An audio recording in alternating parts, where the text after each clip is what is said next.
আলাইকুম। এই শীটটাকে আমরা কিভাবে গুণন করব? আমরা এটিকে এভাবে করে থাকি।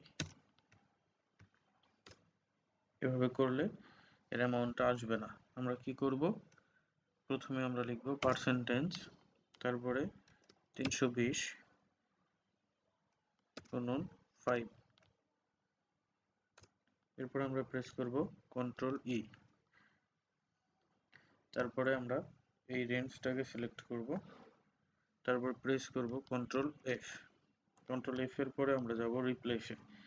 রিপ্লেসে যাওয়ার পরে এখানে পার্সেন্টেজ, এখানে আমরা দিব পার্সেন্টেজ। আমি আগে করেছি তাই এটা এভাবে আছে।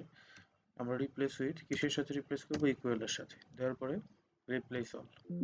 দেখেন, ওকে, ক্লোজ। দেখেন এটি গুণন হয়ে গেছে।